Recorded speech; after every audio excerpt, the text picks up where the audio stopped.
सबैजनामा एकदम नमस्ते। नमस्ते।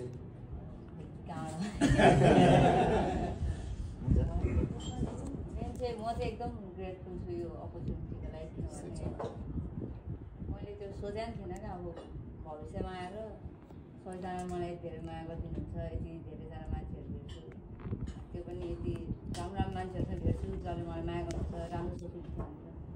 पहिला चाहिँ अब स्कुल लेभलदेखि नै म चाहिँ एक्लै थिएँ, साथीहरू पनि एकजना कोही पनि थिएन, अनि म चाहिँ एक्लै हुर्केको। भाइहरू थियो घरमा चाहिँ, तर जो साथीभाइहरू कोही पनि थिएन, एक्लै थिएँ, एक्लै जान्थेँ, पढ्थेँ। कहीँ केही त्यो रमाइलो त्यो छेडै क्या मेरो, त्यो खेलेको मात्र मेमोरिजहरू छ।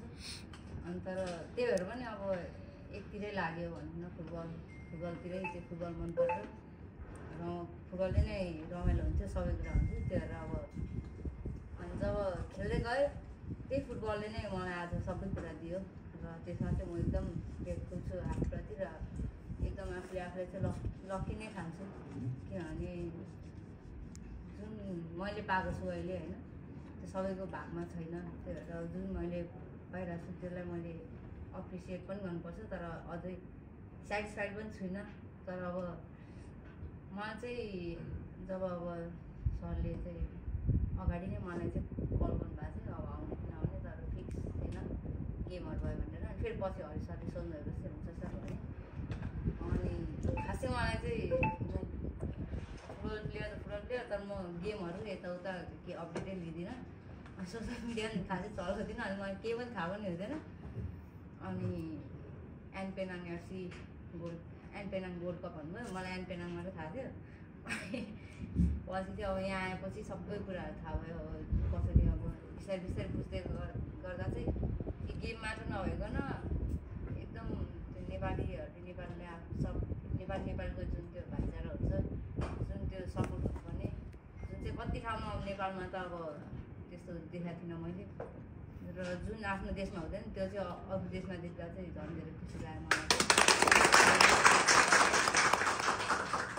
अब हाम्रो अङ्कित दाई, सन्तोष दाई होइन, अनि दाइहरू चाहिँ मिलेर जति पनि टिमहरू बनाउनु भएको छ, दाइहरूले गरेर नै यतिसम्मको चाहिँ सबैजनालाई हेल्प भइरहेको छ, सपोर्ट भइरहेको छ। र यहाँको खेलाडी दाइहरू देखेर पनि मलाई एकदम के भन्छ, अझ मिहिनेत गर्नुपर्छ भने चाहिँ मलाई फिल भयो। यदि दाइहरू यत्रो ड्युटी गरी होइन आफ्नो ट्रेनिङ टाइम छुट्याउन सक्छ भने हामी चाहिँ किन कम्प्लेन गर्ने, जब हामी काम नै खेल्ने हो।